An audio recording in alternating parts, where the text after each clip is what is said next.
Breaking news చూస్తున్నాం. 10 ఏళ్లు ఫిరాయింపులతో పబ్బం గడిపిన బీఆర్ఎస్ కు మాట్లాడే నైతిక అర్హత లేదన్నారు కడియం శ్రీహరి. హైకోర్టు తీర్పుపై బిగ్ టీవీతో కడియం మాట్లాడారు. తన ప్రత్యర్థులు పరిపక్వత లేని రాజకీయాలు చేస్తున్నారని మండిపడ్డారు. సింగిల్ జడ్జి ఇచ్చిన తీర్పు సారాంశాన్ని చదవలేదన్నారు. అవసరమైతే డివిజన్ బెంచ్ సుప్రీంకోర్టు వరకు వెళ్తానంటున్న కడియం శ్రీహరితో మా ప్రతినిధి Venu face to face. Party మారిన ఎమ్మెల్యేలపై అనర్హత అంశాన్ని 4 వారాల గడువు ఇస్తూ కోర్టు తీర్పు ఇచ్చిన నేపథ్యం లోపల బీఆర్ఎస్ శ్రేణులు బైపోల్ తప్పదంటూ చర్చకు దారితీసిన పరిస్థితి కనిపిస్తుంది. ఇక దీనిపై మాట్లాడడానికి మనతో స్టేషన్ గణపూర్ ఎమ్మెల్యే కడియం శ్రీహరి గారు ఒకసారి అవుతాం. సార్ నమస్తే. ఏంటి అసలు కోర్టు ఇచ్చినటువంటి 4 వారాల గడువు ఈ తీర్పును మీరు ఎట్లా చూస్తారు? మీకు సపోర్ట్గా ఉందనుకుంటారా, వ్యతిరేకంగా ఉందని భావిస్తున్నారా? కోర్టు తీర్పును మీడియా ద్వారానే నేను చూడడం జరిగింది. డిఫరెంట్ ఛానల్స్లో వచ్చిన బ్రేకింగ్స్ ద్వారా చూశాను. హైకోర్టు ఇచ్చిన తీర్పు పూర్తి సారాంశాన్ని తెలుసుకోలేదు. ఆ తీర్పును కూడా పూర్తి స్థాయిలో అధ్యయనం చేయాల్సిన అవసరం ఉన్నది. ఏ రకమైన డైరెక్షన్ ఇచ్చారు, ఏం చెప్పారు, అవన్నీ కూడా చూడవలసిన అవసరం ఉన్నది. తీర్పు పాఠం వచ్చిన తర్వాత ఒకసారి న్యాయ నిపుణులతో మాట్లాడి, అదేవిధంగా పార్టీ పెద్దలతో కూడా మాట్లాడి భవిష్యత్ కార్యాచరణను రూపొందించుకోవడం జరుగుతుంది. అంతేకాకుండా ఇది సింగిల్ జడ్జి గారు ఇచ్చిన జడ్జిమెంట్. ఇది దీనిపైన హైకోర్టు డివిజన్ బెంచ్కి పోయే అవకాశం ఉంటుంది. అవసరం అనుకుంటే సుప్రీంకోర్టు దగ్గరికి వెళ్ళే అవకాశం ఉంటుంది. తర్వాత స్పీకర్ దగ్గర కూడా ఇది అల్టిమేట్గా స్పీకర్ దగ్గరికి కూడా రావాల్సిన అవసరం ఉంటుంది. కాబట్టి అప్పటికప్పుడే ఏదో జరగబోతున్నది అనేది కొంత బీఆర్ఎస్ పార్టీ వాళ్ళు కల్పించే ప్రయత్నం చేస్తున్నారు. అప్పుడే ఉప ఎన్నికలు రాబోతున్నాయని సంబరపడబోతున్నారు. ఇప్పట్లో ఆ అవకాశం లేదు.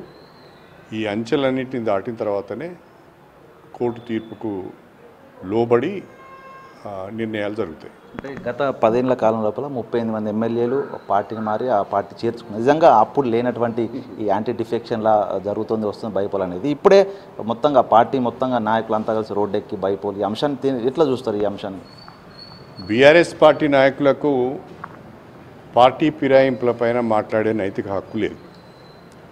2014 నుంచి 2023 మధ్య కాలంలో పెద్ద ఎత్తున పార్టీ ఫిరాయింపులను ప్రోత్సహించి అనేక మంది ఎమ్మెల్యేలను కొనుగోలు చేసుకొని అనేక మంది ఎమ్మెల్యేలను ప్రలోభపెట్టి పార్టీ మారిన ఎమ్మెల్యేలకు మంత్రి పదవులు ఇచ్చి రాజకీయ వ్యవస్థను భ్రష్టు పట్టించింది బీఆర్ఎస్ పార్టీ. అంతేకాకుండా శాసనసభలో వివిధ రాజకీయ పార్టీలకు సంబంధించిన శాసనసభ పక్షాలను కూడా విలీనం చేసుకొని ఎదురు లేకుండా ఉన్నాము అని విర్రవీగింది బీఆర్ఎస్ పార్టీ. కాంగ్రెస్ పార్టీ శాసనసభ పక్షము, టీడీపీ శాసనసభ పక్షము, వైఎస్ఆర్సీపీ శాసనసభ పక్షం, చివరికి సిపిఐ శాసనసభ పక్షాన్ని కూడా విలీనం చేసుకున్న వాళ్ళు ఇవాళ ఫిరాయింపుల గురించి మాట్లాడితే ప్రజలు ఏ రకంగా అర్థం చేసుకుంటారన్నది వాళ్ళు ఆలోచించడం లేదు. కాబట్టి బీఆర్ఎస్ పార్టీ, నా దృష్టిలో బీఆర్ఎస్ పార్టీ నాయకులకు ఆ అర్హత లేదు, ఆ నైతికత లేదు. అంటే మీ గన్పూర్ ప్రజలు కూడా ఒక ఆలోచన చెప్తున్నారు. ఒకవేళ నిజంగా యాంటీ డిఫెక్షన్ లాతోని అనర్హత పడ్డా కూడా అంత హవాలో కూడా కాంగ్రెస్ హవాలో కూడా మేము గెలిపించుకున్నాము మా కడియం శ్రీహరి గారిని, ఒకవేళ ఆయన వస్తే మళ్ళీ గెలిపించుకున్న చర్చ కూడా జరుగుతుంది. నిజంగా ఒకవేళ అనర్హత పడినా పడకపోయినా నిజంగా కడియం శ్రీహరి మత్స్య నాయకుడు ఉన్నారు, నిజంగా ఆయన ప్రజల్లోకి వెళ్తే గెలవడా? ఇప్పుడే అవన్నీ ఊహించుకోవడము, అనుకోవడం కూడా కరెక్ట్ కాదు. మనకు సమయం ఉంది. తీర్పులు ఏ రకంగా వస్తాయి, భవిష్యత్ పరిణామాలు ఏ రకంగా ఉంటాయి, వాటన్నిటిని బట్టే నిర్ణయం ఉంటుంది. ఏది ఏమైనా స్టేషన్ గన్పూర్ నియోజకవర్గ ప్రజలపైన నాకు నమ్మకం ఉంది. ఆ ప్రజలు మొదటి నుంచి కూడా నాకు మద్దతు తెలుపుతూ వస్తున్నారు, నన్ను ఆశీర్వదిస్తూ వస్తున్నారు. రాబోయే రోజుల్లో కూడా వాళ్ళ మద్దతు పూర్తి స్థాయిలో ఉంటుందని నేను ఆశిస్తున్నాను, నమ్ముతున్నాను.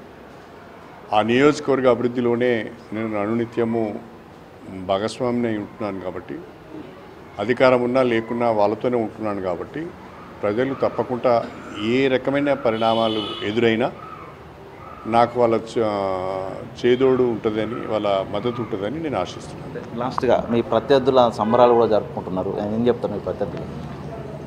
అది ఇమ్మెచ్యూర్డ్ అంటే పరిపక్వత లేని రాజకీయాలు. ఇప్పుడు హైకోర్టు ఒక డైరెక్షన్ ఇచ్చింది. ఆ హైకోర్టు డైరెక్షన్ స్పీకర్ గారు ఇంప్లిమెంట్ చేయాలి. ఆయన ఇంప్లిమెంట్ చేసే లోపలనే మేము హైకోర్టు డివిజన్ బెంచ్కి వెళ్ళే అవకాశం ఉంది. డివిజన్ బెంచ్లో ఒకవేళ వేరే రకంగా వచ్చినా కూడా సుప్రీంకోర్టుకు పోయే అవకాశం ఉంది. ఇదంతా ఒక ప్రాసెస్. ఈ ప్రాసెస్ అయిన తర్వాత నిర్ణయం వెలువడితే అప్పుడు ఉప ఎన్నికలు వస్తాయా, ఏమవుతుంది, ఎవరు ఉంటారు, ఎట్లా ఉంటారు అనేది ఆలోచించుకోవడానికి అవకాశం ఉంటుంది. కానీ 10 సంవత్సరాలు వ్యవస్థనంతా బీభత్సం చేసి నాశనం చేసిన వాళ్ళు ఈరోజు మాట్లాడడం అంటే చాలా సిగ్గు అనిపిస్తున్నది. Okay sir, thank you. ఇది మొత్తంగా కడియం శ్రీహరి గారి స్పందన. మొత్తంగా సింగిల్ జడ్జి ఇచ్చిన తీర్పు ప్రకారం కూడా 4 వారాల సమయం ఆ స్పీకర్ గారికి ఇచ్చారు. ఆ తర్వాత ఆ స్పీకర్ నిర్ణయాన్ని బట్టి తాము మూవ్ అవుతాము, ఇక పార్టీ ఆలోచన విధానం ప్రకారం కాకుండా తాము డివిజన్ బెంచ్ సుప్రీంకోర్టు కూడా వెళ్ళే అవకాశం ఉంది. ఏదేమైనా కూడా బీఆర్ఎస్ పార్టీ 10 ఏళ్ల కాలం లోపల ఇష్టల విడిగా పార్టీలోకి ఫిరాయింపులు చేసుకొని పూర్తి స్థాయి లోపల ఇప్పుడు పార్టీ ఫిరాయింపుల గురించి మాట్లాడే అర్హత కూడా బీఆర్ఎస్ నాయకులకు లేదు. ఇది ఒక ఇమ్మెచ్యూర్ రాజకీయాలు చేస్తున్నారంటూ కూడా మండిపడుతున్నారు కడియం శ్రీహరి. వీడియో జర్నలిస్ట్ సంతోష్తో వేణు బిగ్ టీవీ.